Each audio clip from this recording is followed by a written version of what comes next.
பதினஞ்சாவது ward councillor அண்ணன் இசைக்கராஜா அவர்களே மற்றும் இந்த கூட்டத்தில் கலந்து கொண்டிருக்கின்ற அனைவருக்கும் மாலை நேர வணக்கத்தை தெரிவித்துக் கொள்கின்றேன். அதாவது கவுன்சிலர் போன மழைக்கு கவுன்சிலருக்கு ஊருக்கு போயிட்டாங்க. அப்போது மழை தெரிஞ்சு ரோடு போட்டுச்சு. ரோட்டுக்கு வரவும் கவுன்சிலருக்கு ஃபோன் பண்ணேன். அக்கா அப்படியா நான் வெளியூரில் இருக்கேன், நீங்கள் வெளிநாட்டில் இருந்தேன் சுகாதாரத்துறை அதிகாரிக்கு ஃபோன் பண்ணி சொன்னாங்க. உடனடியாக அந்த அதிகாரிக்கு ஃபோன் பண்ணேன். அவரும் வெளியூரில் இருக்கிறாரு.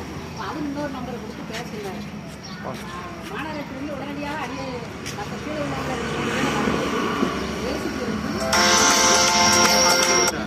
வெளியேற்றினாங்க. பண்ணாலும் மதிப்பு மேலே கொடுத்து வேலை பார்க்குறாங்க. இன்னும் கூடுதலாக மக்களை கவனத்தில் கொண்டு வந்தால் வருங்காலத்தில் மக்கள் நம்மளை நம்பிக்கையோடு இருப்பாங்க அப்படிங்கிறது என்னுடைய கருத்து.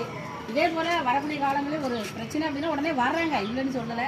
இருந்தாலும் இந்த மழை தண்ணி இதை குண்டு குழியுமாக கிடக்கு. எல்லா ரோடுமே அப்படி தான் இருக்குது. மக்கள் பலமுறை சொல்லிட்டாங்க, சண்டை போட்டும் வந்திருக்காங்க. இன்னும் மேயர் பார்த்து அந்த மண்ணுகளை கொஞ்சம் அடித்தாங்கன்னா மக்கள் அப்படி இருக்குது உடனடியாக அதிகாரி கவனத்துக்கு மேயர் கவனத்துக்கு கொண்டு போகணும். அதிகாரி வந்திருக்காங்க, நல்லா கேட்டு கைதட்டுங்க.